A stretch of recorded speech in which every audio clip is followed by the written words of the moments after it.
I'm Mel Stewart, and this is SwimSwam podcast. Joining me today, we have an Olympic champion, three-time Olympic medalist, and probably the most selfless, courageous, and heroic swimmer in my memory in sport. Today, we have Crissy Layton. She's now married, Crissy Perham.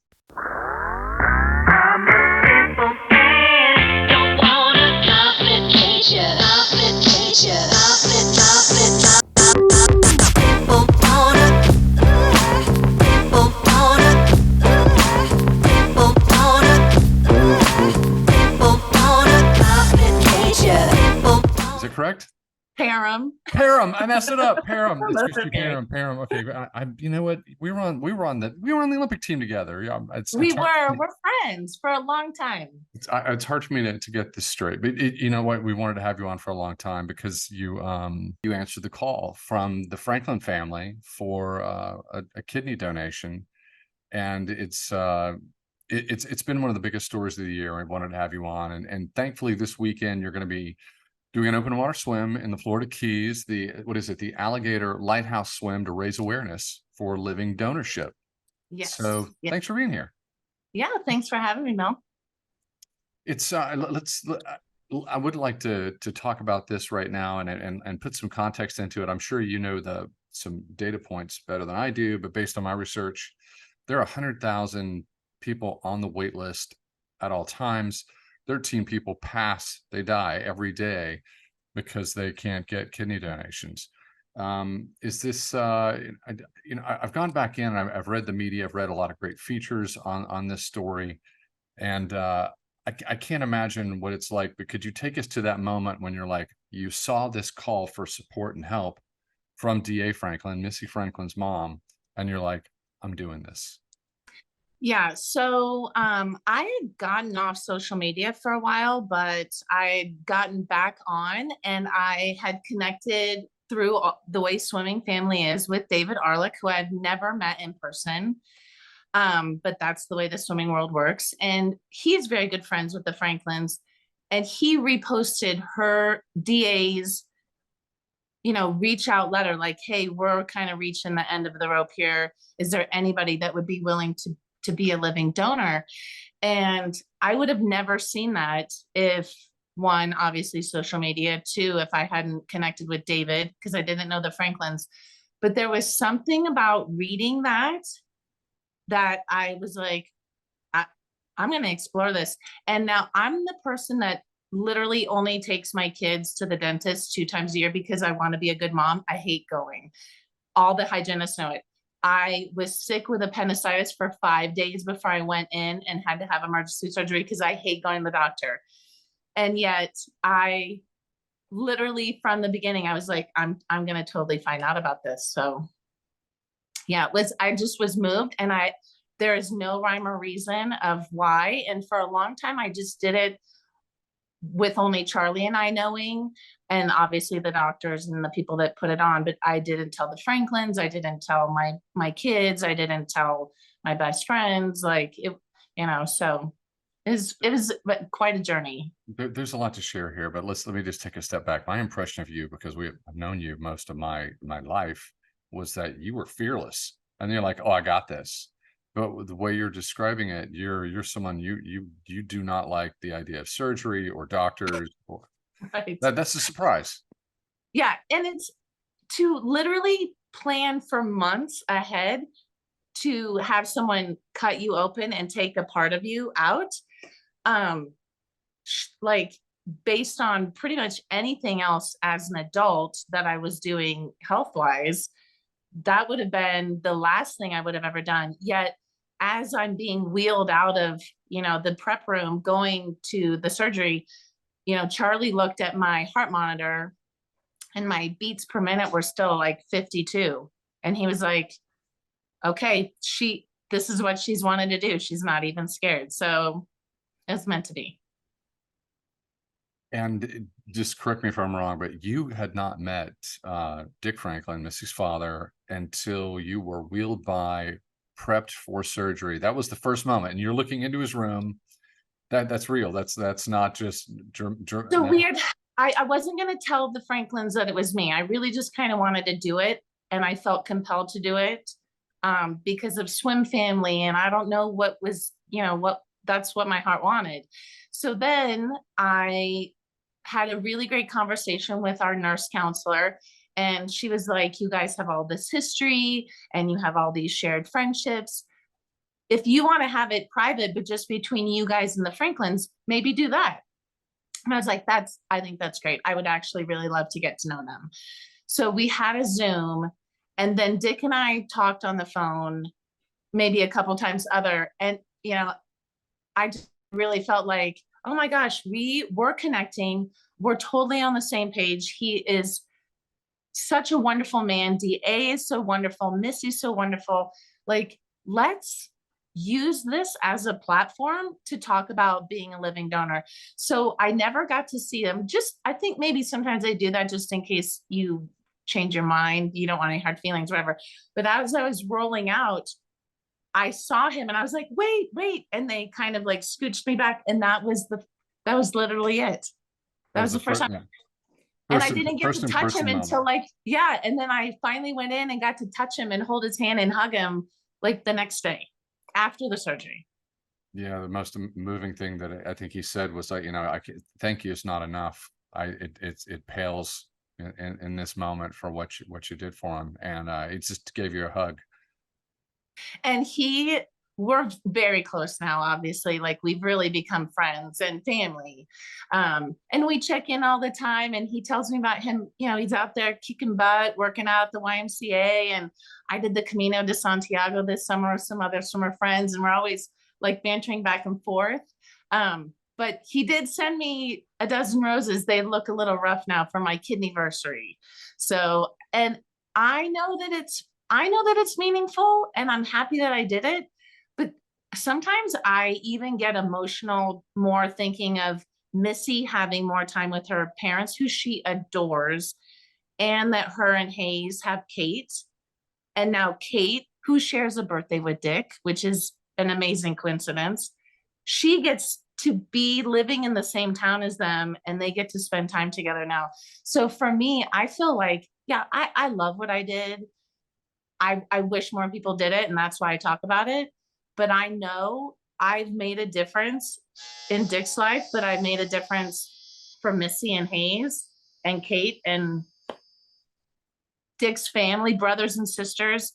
DA's sister, she's awesome. Kathy, like, I know, like, this is the ripple effect, and I wish other people could feel it.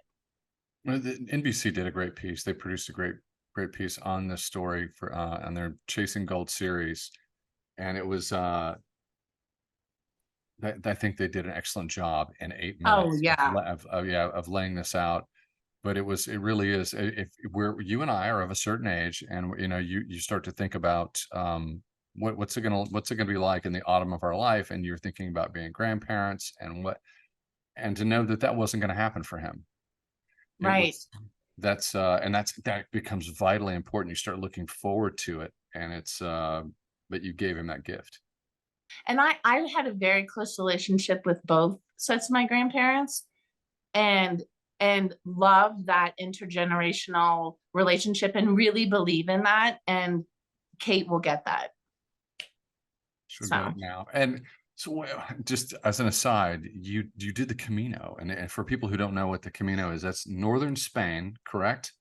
Correct. And it is a very, very long walk, aka pilgrimage. And Yes. it's also passing, I think, the most Michelin star restaurants on earth. I don't know if you I ate didn't any see Michelin one of them then. I missed all the good eats. So how long, just out of curiosity, how long was your walk? So to get your Camino certificate, you have to go over 100. And so I went with Steve Herron and Jordan Gurton, who were teammates of mine at the University of Arizona.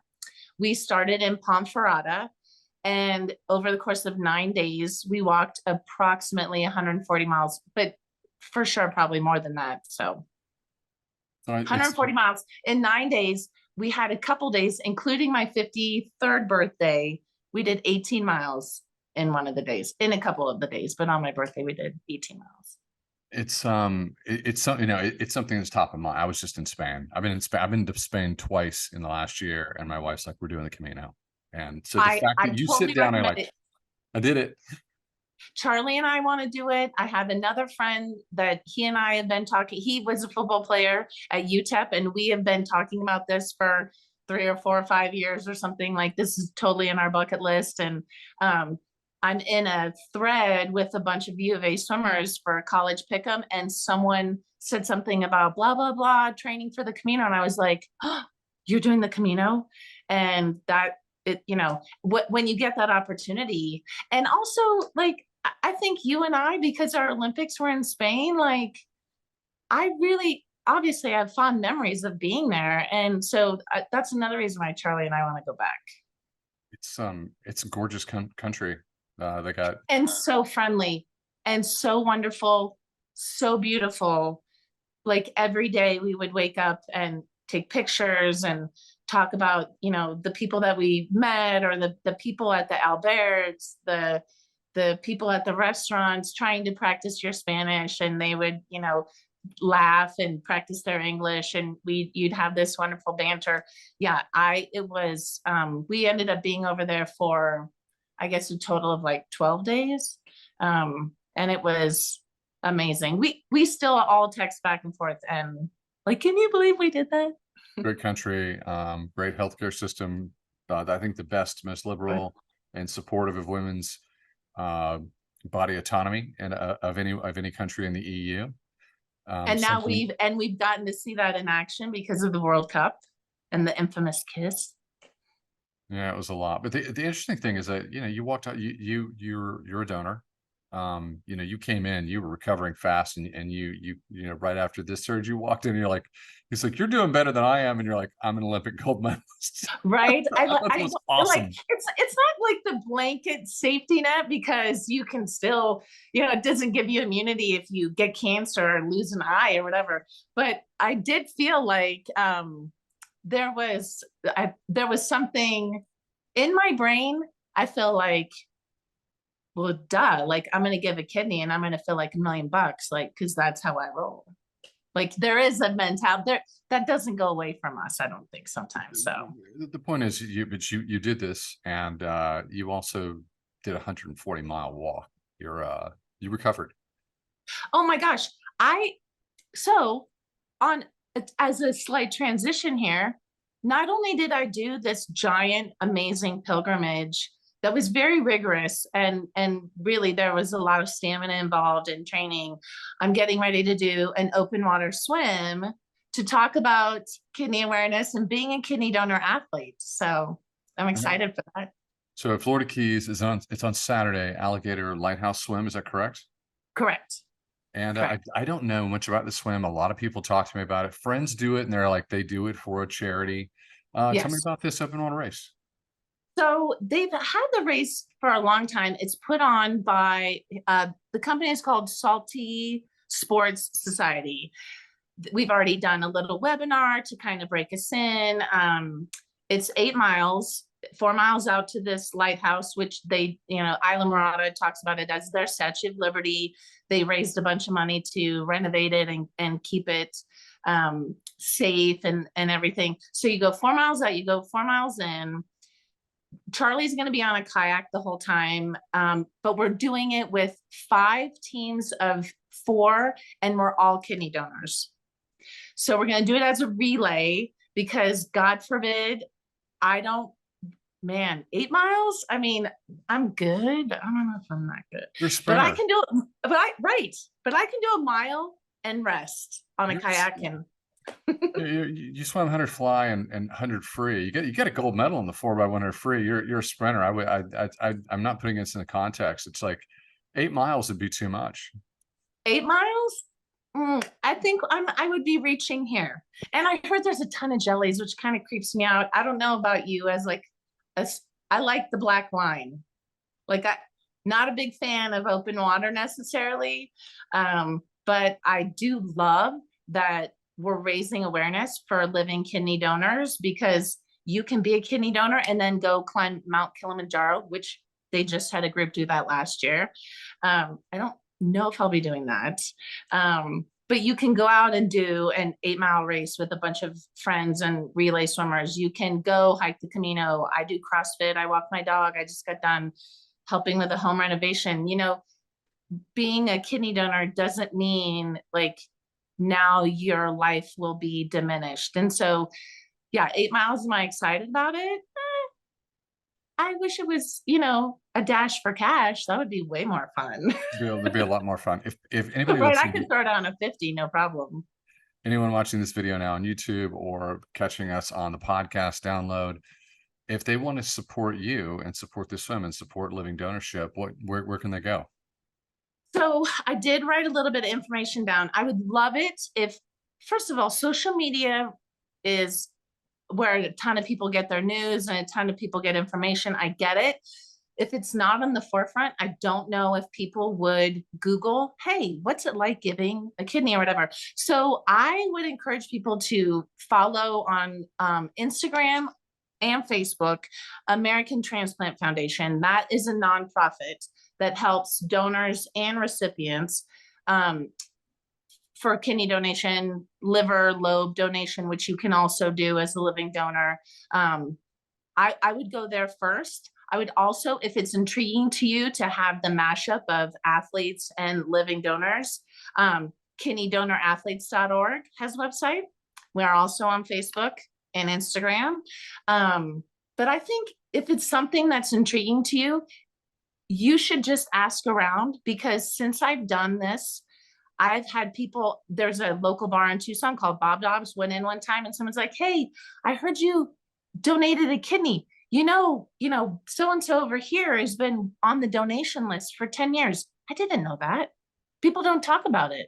You don't even realize it. And I think there's a little bit of a stigma to asking for help, you know? So if you start following these causes and they're interesting to you, you might hear a story that moves you. And since my donation, I've had one friend already give a donation to a young man in her town. And I have another friend doing another living kidney donation in a month here. And well, they're from Santa Fe, but they're going to be doing it in Minnesota. Email me all the links. We'll put it at the top of this post in the show Awesome. notes, and we'll send everyone in the right direction, because Awesome. you don't think Would this love is it. going to, you don't think this is going to touch your life, but it does. It does. Yeah, it I does. I have a really good friend up here. Both of her children have chronic health problems. She was asking questions. You know, we had a party here and everybody had left, and it was just us standing, talking, literally inching towards the door, and all conversation stopped because she wanted to ask me about it. And like, her children are alive because of that. It's emotional for her still. And you don't really think of all of the impact that you're going to have by talking about it and making a difference in someone else's life down the line. So that's why it's important to me. I'm glad I talk about it. It takes away a little bit of like the, oh, it's so icky, or we don't want to talk about healthcare or whatever. It changes lives. It changes life. I cannot think of anyone I can't think of an act of kindness or selflessness in Olympic sport among our peers other than this example. And it seems like you're always at the center of the heart of the sport, and you cycle in and out, and you show up, and I like your leadership. Thank you. I like your leadership. Yeah. We got a lot from swimming that has nothing to do with swimming. The friendships, the connections, I married someone in the Air Force. So basically every 2 years I got a new job. I've never been afraid to try new things and meet new people. And I think I can do it because I've done a lot of really hard things. And all of those things I think have come from being able to go back and forth in a pool really fast and having a coach that believed in you. It's so weird. It really has nothing to do with swimming, and yet it's all because of swimming. It all comes back to swimming always. The family's big. If I could do anything where you go back and grab your younger self by your shoulders and Right. shake, it would be to stay connected to your swimming family, because it's going to support you in ways that you have no idea. I think one of the things I said about going to the University of Arizona is I spent really the first 2 years kind of like taking it for granted and feeling like I deserved my scholarship and I worked okay and I was an All-American. What more do you want? And kind of having a little bit of an epiphany and starting to be grateful for the talent that I had and the coaches that believed in me, Frank Bush and Rick DeMont, to have that program push me to go higher than I ever thought.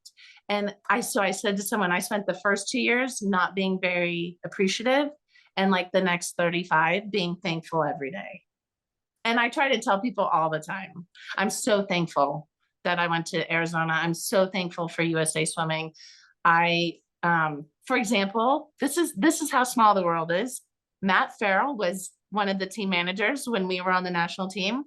He is married to an Olympic gymnast. Michelle runs the United States Olympic Museum, Olympic and Paralympic Museum. That museum is donating to a function at the end of September where I'm being honored, that's being put together by the American Transplant Foundation. That's the guy with the red string and the board. You're a little you're a little inside baseball with it. Just for people out there listening, Matt Farrell was a lot of people start, like Mike Unger started. He was a team manager at the end of our careers. Matt Farrell's they had low admin jobs that were very important. Matt became the chief marketing officer of United States Swimming, and Mike Unger became the chief operating officer. So this is an organization where they rise from within and they stay in that Olympic family, and they get positions of leadership, and there are moments when it really matters. There's moments when you need them and they show up for you. Yeah. So Matt and I are still very close. Every time I blow through Colorado Springs, we'll go have lunch or have a beer. Like I'm very thankful for social media. Sometimes I hate it, but then I love it because you get to see like your daughter singing or Matt's daughter's, playing wheelchair basketball in college. Like, and we started as little like 20-year-olds, like hanging out and, I don't know. It's the swimming family, like you said, and it's way bigger than just the sport. And I'm always thankful for the connections that I have. And I want to use them now. I want to feel like we did not maintain this relationship. So 35 years after the Olympics, I'm going to give a kidney and I can be on your podcast. We maintained this relationship because we liked each other and we had all these connections. And now it's important what you guys are doing, promoting our sport. I want to do the same thing for kidney donation.